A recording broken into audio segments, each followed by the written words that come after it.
So, are you ever surprised how much you're discussed in the NFL?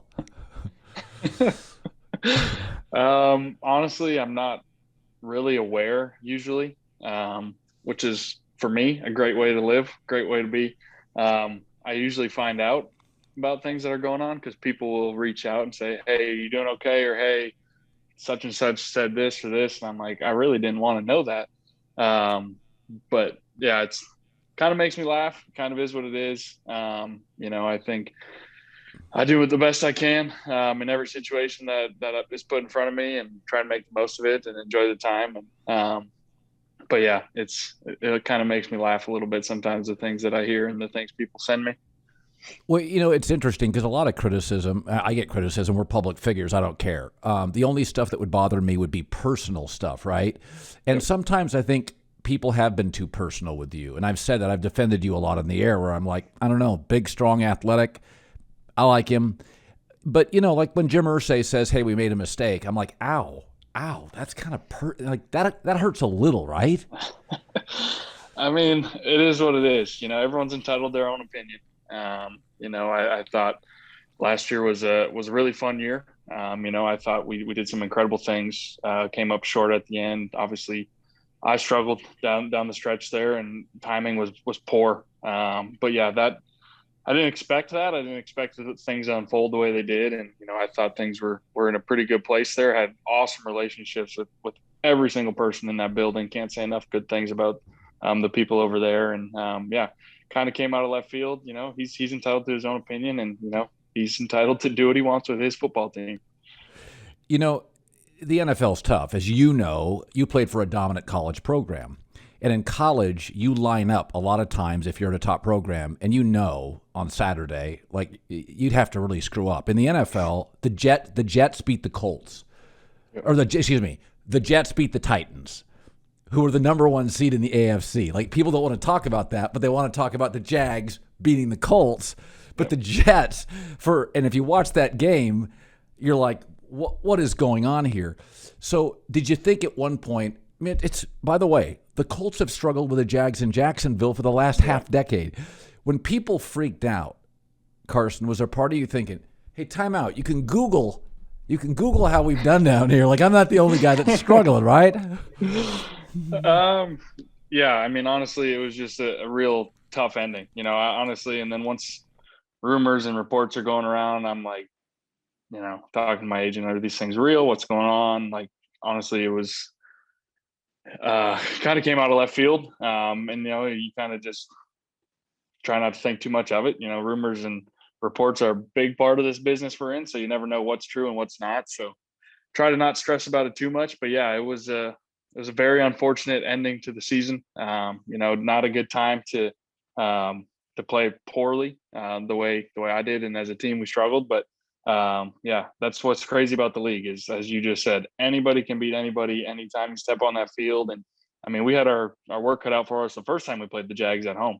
We squeaked it out in the end, and it's always a good team. That was a good defense last year, and they made our lives tough, and they got us on that day. Carson, I've said this before about your style, that you remind me of a more talented Sam Darnold in that you're a physical player. And you're a risk taker. And I like my quarterbacks to take risks. And I've said you can coach players in and out of a lot. But if a guy is a risk taker, and it's sometimes, risk taking, reckless are really close. They say love and hate are in the same envelope, right? I don't know. Like I look at you and I think, well, this is who he is. So if you're not comfortable with his risks, then don't acquire him. Like when you're making plays, do you have a off switch? Like, okay, turn the governor down here. This isn't going to work. Or you just in the moment, you're going to do what you're going to do, and that's your style. Yeah, I mean, it's a fine line. It's one I've wrestled with since the moment I walked into that door in Philly.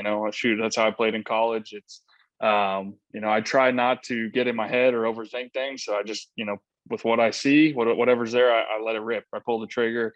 There's plenty of times I come in and watch film either that night or Monday morning. I'm like, shoot, that was dumb. And you get away with it. You get away with it plenty, and you try and just, let the positives outweigh the negatives. And hopefully you look up at the end of the day and say, there's some big plays to be made here. So you never want to miss those. You never want to miss the ability to extend a play and find a guy open downfield or really change the momentum of a game. But at the same time, you got to be smart. You got to be smart and try and limit those mistakes. And I think, I've gone up and down in my 6-year career on that front, and I got to continue to learn, okay, when to say die, when to eat it, and when those plays are there to be made to be aggressive. Well, it's funny because when Jim Irsay freaked out, and that engineered all of it. Listen, everybody else in this league flips burgers, as a GM once told me. The owners make all the decisions, right? You had 27 TDs, 7 picks, threw for over 3,500 yards, and had a 95 quarterback rating. That is a borderline Pro Bowl season. So then, the fit hits the shan in Indianapolis, and everybody's going crazy. So we had said, on my show, I said, I think he fits here, I think he fits there, I think he fits here. I believe you're the most talented quarterback now in the NFC East. How do you just okay, Philly's done, Indy's done. How do you just lock in and not let that stuff, all that shrapnel, how do you just not let it affect you, Carson, at all? Yeah, I mean, for one, I got my faith. I got my faith, and that keeps me rooted and grounded every day. I got my family that keeps supporting me and is with me. Whether I throw 5 picks or 5 touchdowns, they don't care. My little girls love me. My wife loves me. They support me, and I just try to do the best I can, really, for them. And I don't let what the outside noise says, good or bad, kind of shape my outlook. I just try and make the most of the opportunity, build positive relationships with guys. Probably the most enjoyable part of this game is building those relationships and finding new friendships everywhere you go, and building that chemistry on a team. And so it's going to be weird. It was weird the second I walked into the Commanders locker room. I was like, shoot, I didn't think I'd be here this quickly. Just a couple of years ago, I would have said you're crazy for the way things unfolded. But it is what it is. It's a crazy business. You learn it real quick, and you try and make the most of it while you got it. Philadelphia is a great sports town. They're a little surly. Have you kind of thought to yourself, it's going to be crazy going to that place? Because, by the way, you did a lot of good things there. You were on the way to an MVP season. You got them home field advantage. So it's not one of these, we don't like Carson Wentz. You're going to have some people that support you. But, Philly's Philly. And by the way, you go from North Dakota State to the most outspoken sports city in America. When you were in Philly, did you ever turn on the radio and just listen for 10 minutes to sports talk radio in Philly? I did early in my career. And it always gave me a good laugh. There was always something going on, and it didn't matter the time of the day. It didn't matter what season it was. They're always talking about something, and stirring the pot a little bit. And that's just what they do. That's what they do. And, my time there was a lot of fun. It was a lot of fun, and as passionate as fans as you can imagine. So I look forward to experiencing that passion on the other end when I'm up there this what is it, Monday Night Football, sometime in the middle of the season. That'll be an adventure. I know that one. I know a lot of people have that one circled on their calendar. I'll be ready for it. It'll be fun. Is it an advantage at all, Carson, that you've been in the division, the stadiums, you know some of the personnel? It feels like, to me, it's kind of a perfect place to go back to. You've played against a lot of this division. For sure. Yeah, I think knowledge is an understanding of teams and everything is definitely something you can use to your advantage in this league. Obviously there's coaching changes, there's scheme changes, there's player turnover always. So things are going to look a little bit different, but at the same time, there's a lot of familiarity, and I look forward to kind of using that to my advantage and continuing to just hone, everything I've learned from my 5 years in Philly to last year in Indy, and the good and the bad, and how to kind of just stay focused and stay, getting better myself and making the guys around me better. But I'm excited for it. Attention listeners, are you ready to be blown away? You asked for it and they listen. Our friends at Manscaped just relaunched the Ultra Smooth Package. It's back, baby.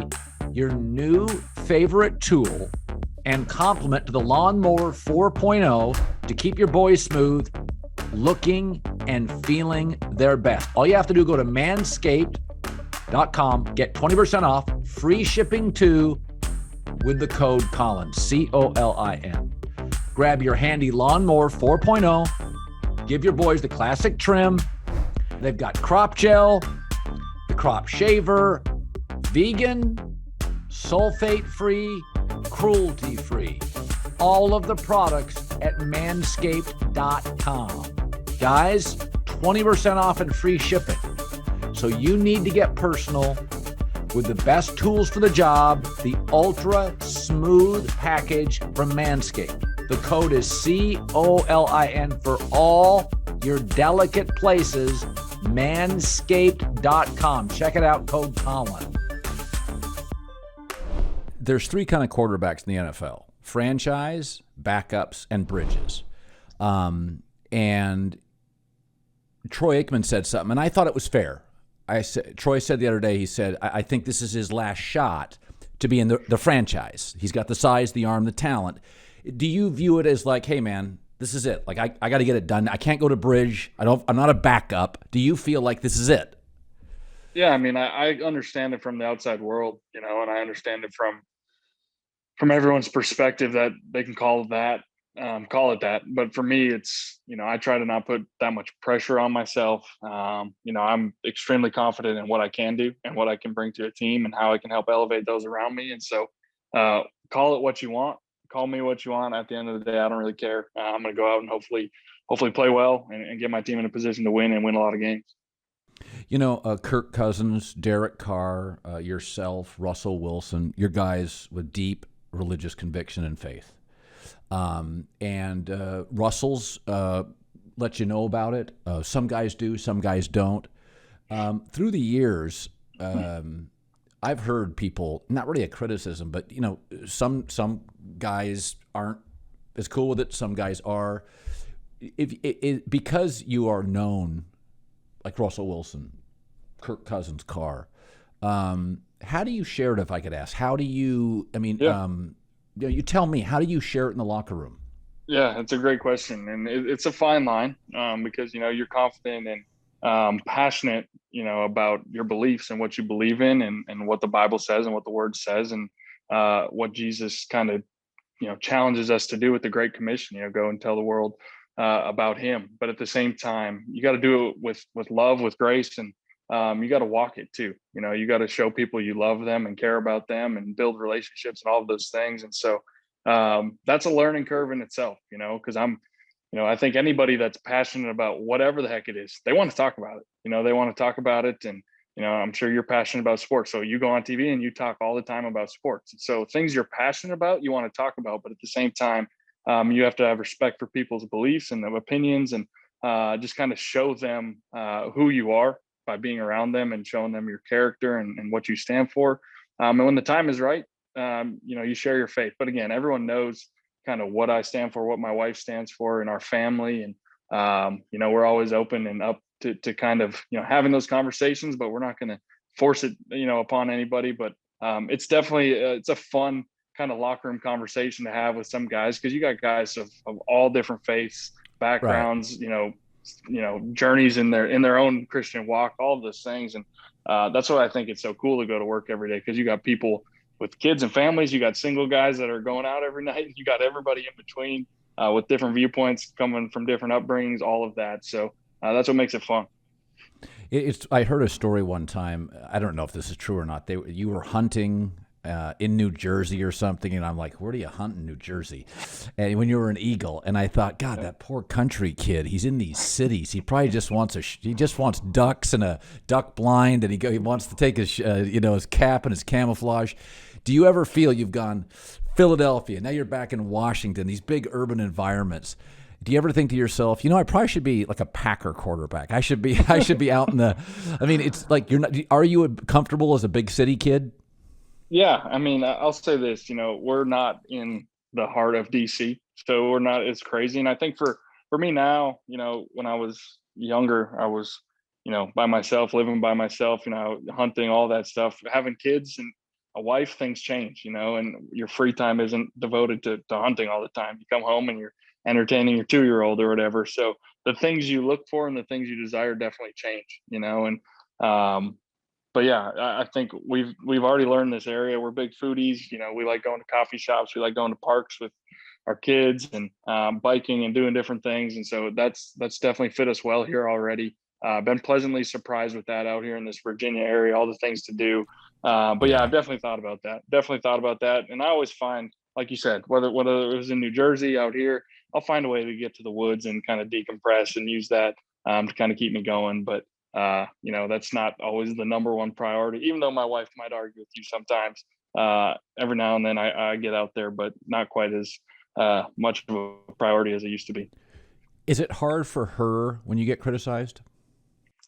I think it was. I think it was initially, but I think we've both kind of learned to just block it out and just accept it. You know, that's part of this business. It's part of this life that, you know, when we got married and, you know, first started dating, that I don't think she fully understood some of those things, but now it's, you know, she knows and hears things, but at the same time, it's a lot like me. You know, we're not out there listening to things. If our TV's on, I put it on the golf channel or the outdoor channel. You know, we're not listening to things or watching things. And so usually we hear it through other people. But she's awesome. She supports me and is always, you know, my number one fan. And so that really is the best thing. But I think she's learned to navigate it as well quite a bit, much like I have, and just say, hey, it's just a part of it.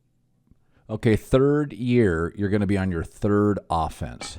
How long before, Carson, you don't even have to think about it? It's rote, it's memorized. You're just, I mean, because everybody's faster when they're not thinking. For sure. So how long for you to dive into that playbook before you feel like you're second or third year in Philly?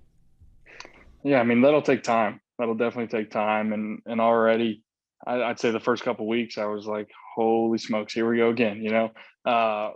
But at the same time, that's why you have practices. That's why you have walkthroughs. That's why you have, you know, thankfully this year we have an off season that we can actually get together, and, you know, you're no longer stressing about COVID protocols and all of those things right now. So you can get together and get around the guys and get those meetings in and those walkthroughs and practice. And that's going well. Honestly, it's going well. And once you learn the language, I mean, the schemes, football is football. You know, the scheme's a scheme, and, you know, there's little intricacies and nuances within each offense and little things. And, you know, how do I flip the protection, or what's the protection call in this look?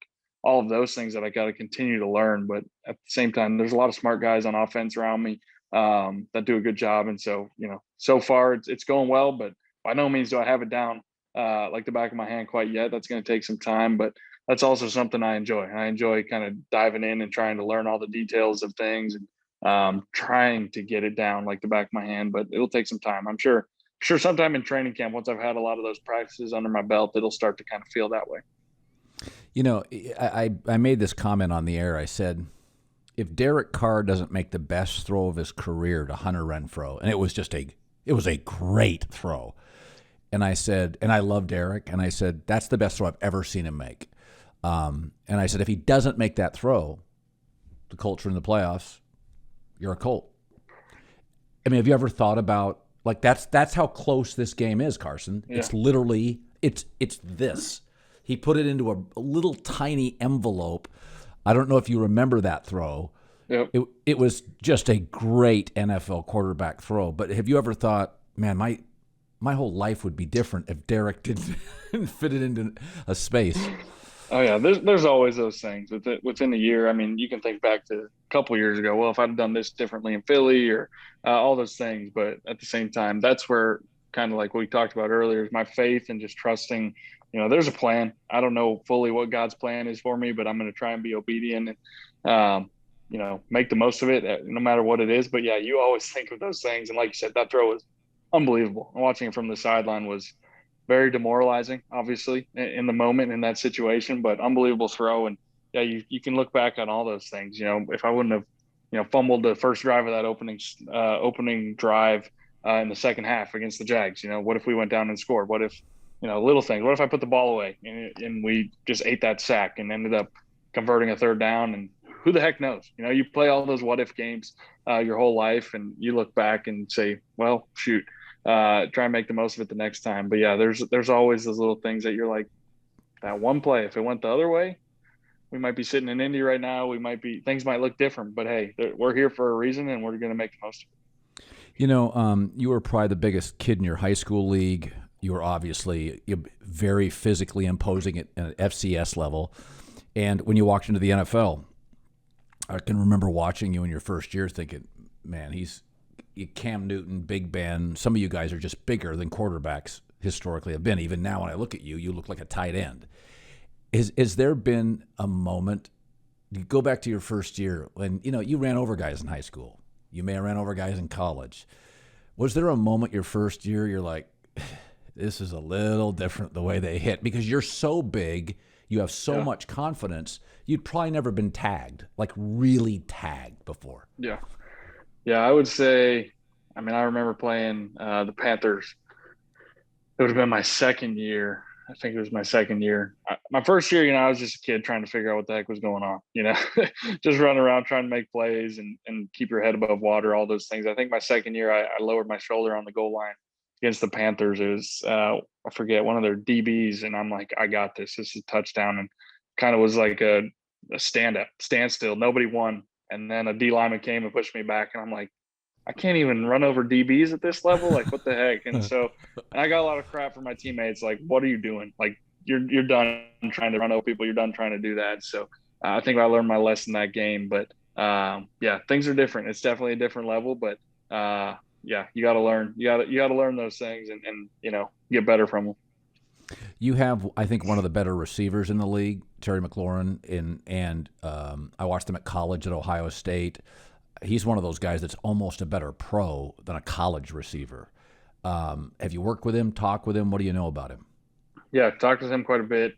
Been around him already in the facility a handful of times and worked with him. Great dude. Everybody in that facility just raves about who he is as a guy, and how he prepares and his work ethic and all of those things, and kind of leadership that he brings to that kind of young receiving room. But he can play. He can play now. I remember his rookie year when we came here. I think he took like a slant and went like 80 on us, and I was on the other sideline. I think after the game I said, boy, I'd love to throw you the ball.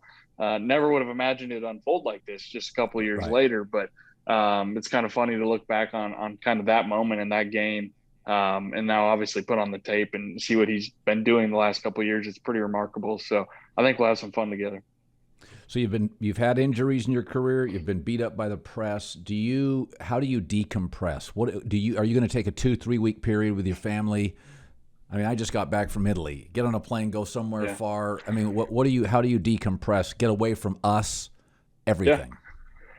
Yeah. We've talked about it already. I love getting in the outdoors. But now having two little girls, just honestly being home with them is a lot of fun. I've recently gotten last offseason got into golf pretty bad. I got the golf bug. I was able to put that one off for a good while, but now I got it.